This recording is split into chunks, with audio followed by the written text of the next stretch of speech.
नमस्कार दोस्तों।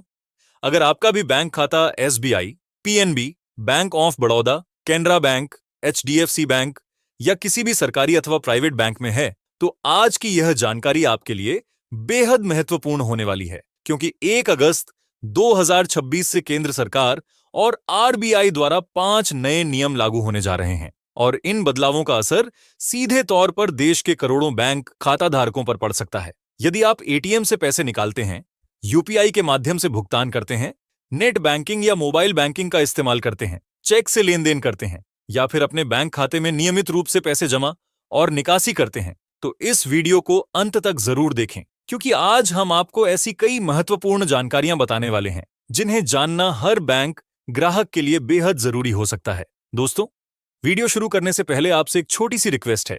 अगर आप हमारे चैनल पर पहली बार आए हैं तो चैनल को सब्सक्राइब जरूर करें, वीडियो को लाइक करें और बेल आइकन दबाकर सभी नोटिफिकेशन ऑन कर लें। साथ ही नीचे कमेंट करके जरूर बताइए कि आपका बैंक खाता किस बैंक में है। तो चलिए बिना किसी देरी के जानते हैं 1 अगस्त 2026 से जुड़े उन महत्वपूर्ण बैंकिंग नियमों और अपडेट्स के बारे में विस्तार से। सबसे पहले बात करते हैं जीरो बैलेंस सेविंग अकाउंट यानी basic savings bank deposit account की। यदि आपका खाता इस श्रेणी में आता है या आप भविष्य में ऐसा खाता खुलवाना चाहते हैं, तो यह जानकारी आपके लिए बेहद जरूरी है। इस प्रकार के खाते में ग्राहकों को न्यूनतम बैलेंस बनाए रखने की अनिवार्यता नहीं होती। यानी यदि आपके खाते में बैलेंस शून्य भी रहता है तो केवल इसी कारण से बैंक द्वारा पेनाल्टी नहीं लगाई जाती। इसके अलावा कई बैंकों द्वारा इस खाते के साथ debit card, mobile banking, net banking और सीमित संख्या में चेकबुक जैसी सुविधाएं भी उपलब्ध कराई जाती हैं। हालांकि अलग अलग बैंकों की अपनी अलग नीति हो सकती है, इसीलिए किसी भी सुविधा का लाभ लेने से पहले अपने बैंक की आधिकारिक जानकारी अवश्य जांच लें। अब बात करते हैं यूपीआई भुगतान से जुड़े महत्वपूर्ण बदलाव की। आज के समय में अधिकांश लोग फोनपे, गूगल पे, पेटीएम, बीएचआईएम या अन्य यूपीआई ऐप के माध्यम से भुगतान करते हैं। ऐसे में डिजिटल लेनदेन को पहले से अधिक सुरक्षित बनाने के लिए अतिरिक्त सुरक्षा व्यवस्था लागू की जा सकती है।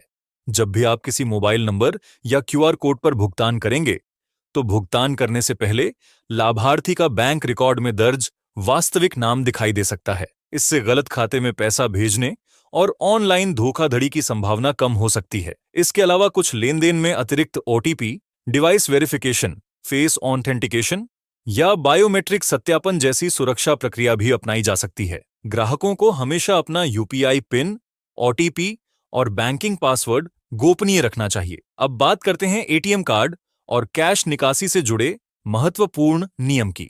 यदि आप हर महीने कई बार एटीएम से पैसे निकालते हैं, तो यह जानकारी आपके लिए बेहद जरूरी है।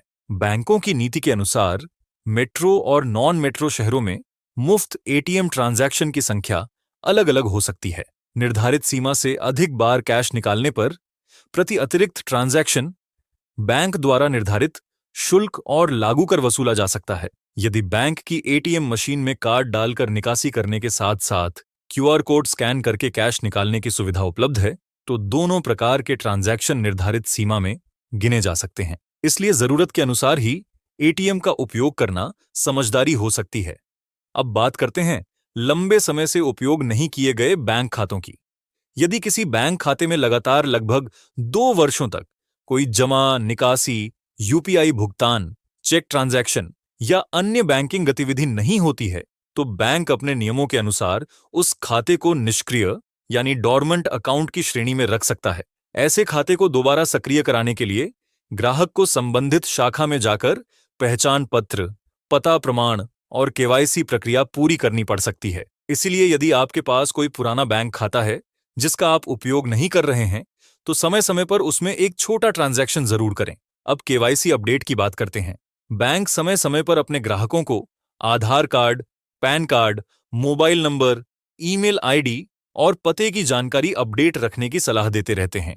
जिन ग्राहकों ने लंबे समय से अपनी जानकारी अपडेट नहीं कराई है, उन्हें एसएमएस, ईमेल या मोबाइल ऐप के माध्यम से सूचना भेजी जा सकती है।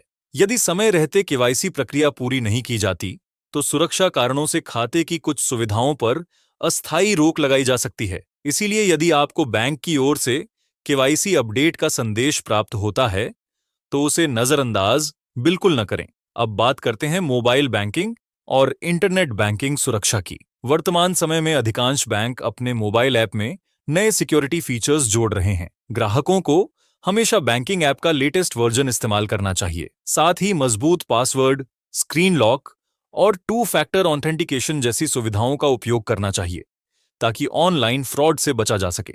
अब डेबिट कार्ड और ऑनलाइन ट्रांजैक्शन की सुरक्षा की बात करें तो कई बैंक ग्राहकों को स्वयं अपने कार्ड की ऑनलाइन, इंटरनेशनल और कॉन्टैक्टलेस पेमेंट लिमिट नियंत्रित करने की सुविधा देते हैं। यदि आप इन सुविधाओं का उपयोग नहीं करते हैं तो जरूरत के अनुसार इन्हें बंद या चालू करके अपने खाते की सुरक्षा और मजबूत बना सकते हैं।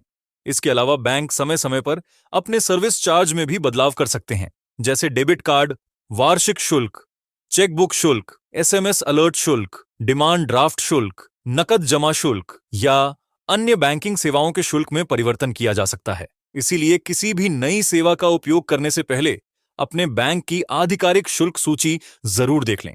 बैंक ग्राहकों को यह भी सलाह देते हैं कि किसी भी अनजान कॉल, फर्जी लिंक, व्हाट्सएप मैसेज या सोशल मीडिया पर भेजे गए बैंकिंग लिंक पर क्लिक न करें।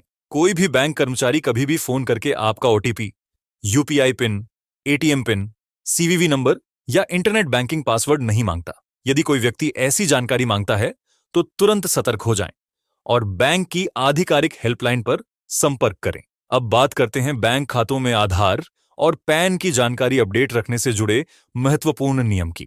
आज के समय में लगभग सभी बैंक अपने ग्राहकों को समय समय पर आधार कार्ड, पैन कार्ड और अन्य आवश्यक दस्तावेजों की जानकारी अपडेट रखने की सलाह देते रहते हैं। यदि आपके बैंक खाते में दर्ज जानकारी पुरानी हो चुकी है, जैसे कि आपका पता बदल गया है, मोबाइल नंबर बदल गया है या ईमेल आईडी बदल गई है, तो उसे जल्द से जल्द अपडेट करा लेना आपके लिए फायदेमंद हो सकता है, क्योंकि भविष्य में बैंकिंग से जुड़ी अधिकतर सूचनाएं डिजिटल माध्यम से भेजी जाती हैं। यदि आपके रिकॉर्ड में गलत जानकारी दर्ज होगी। अब बात करते हैं फिक्स्ड डिपॉजिट यानी एफडी और रिकरिंग डिपॉजिट यानी आरडी खातों से जुड़े महत्वपूर्ण अपडेट की। यदि आप भविष्य में एफडी या आरडी कराने की योजना बना रहे हैं तो पहले अपने बैंक की नवीनतम ब्याज दरों की जानकारी अवश्य प्राप्त कर लें। बैंक समय समय पर अपनी जमा योजनाओं की ब्याज दरों की समीक्षा करते रहते हैं। अब बात करते हैं बैंक खाते में नॉमिनी जोड़ने के महत्व की। बहुत से ग्राहक बैंक खाता तो खोल लेते हैं, लेकिन उसमें नॉमिनी की जानकारी दर्ज नहीं कराते। यदि किसी खाते में नॉमिनी दर्ज नहीं है तो भविष्य में कानूनी प्रक्रिया लंबी हो सकती है। इसलिए यदि आपके खाते में अभी तक नॉमिनी नहीं जोड़ा गया है या पुरानी जानकारी बदलनी है तो संबंधित शाखा में जाकर यह प्रक्रिया पूरी कर लें। अब बात करते हैं एसएमएस और ईमेल अलर्ट सुविधा की। यदि आपके खाते में हर लेन देन की जानकारी तुरंत प्राप्त होती रहती है तो किसी भी संदिग्ध गतिविधि का पता जल्दी चल सकता है। इसीलिए बैंक द्वारा उपलब्ध कराई गई अलर्ट सेवा को हमेशा सक्रिय रखें।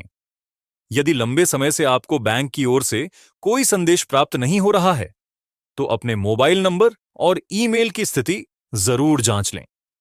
इसके अलावा ग्राहकों को यह भी ध्यान रखना चाहिए कि किसी भी व्यक्ति के कहने पर अपना बैंक खाता किराए पर न दें और न ही किसी अन्य व्यक्ति के लिए अपने खाते में संदिग्ध लेन देन होने दें। कई बार साइबर अपराधी भोले भाले लोगों के खातों का गलत उपयोग करने की कोशिश करते हैं। यदि आपके खाते में किसी अनजान व्यक्ति द्वारा बड़ी राशि जमा होती है या संदिग्ध लेन देन दिखाई देता है तो तुरंत अपने बैंक से संपर्क करें। दोस्तों, बैंकिंग से जुड़े नियम समय समय पर बदलते रहते हैं, इसलिए किसी भी नई जानकारी पर भरोसा करने से पहले अपने बैंक की आधिकारिक वेबसाइट, मोबाइल ऐप, शाखा या ग्राहक सेवा केंद्र से जानकारी अवश्य प्राप्त करें। किसी भी अफवाह या सोशल मीडिया पर वायरल संदेश के आधार पर बैंकिंग से जुड़ा कोई निर्णय न लें। आधिकारिक जानकारी ही सबसे सुरक्षित और विश्वसनीय मानी जाती है। यदि आपका बैंक खाता किसी भी सरकारी या प्राइवेट बैंक में है तो अपने आधार, पैन, मोबाइल नंबर, ईमेल, पता और केवाईसी से संबंधित सभी दस्तावेज समय समय पर अपडेट रखें। साथ ही अपने ATM card, UPI pin, internet banking password और ओटीपी जैसी गोपनीय जानकारी किसी भी व्यक्ति के साथ साझा न करें। थोड़ी सी सावधानी आपको बड़े आर्थिक नुकसान से बचा सकती है। तो दोस्तों, ये थे 1 अगस्त 2026 से जुड़े बैंकिंग व्यवस्था के महत्वपूर्ण नियम, सुरक्षा संबंधी जानकारी और जरूरी अपडेट, जिनकी जानकारी हर बैंक खाता धारक के लिए उपयोगी हो सकती है। यदि आपको यह जानकारी अच्छी लगी हो तो वीडियो को लाइक जरूर करें, अपने दोस्तों और परिवार के साथ शेयर करें और चैनल को सब्सक्राइब करना बिल्कुल ना भूलें। बेल आइकन दबाकर सभी नोटिफिकेशन ऑन कर लें ताकि बैंकिंग, सरकारी योजनाओं और नई अपडेट से जुड़ी हर महत्वपूर्ण जानकारी सबसे पहले आपको मिलती रहे। धन्यवाद।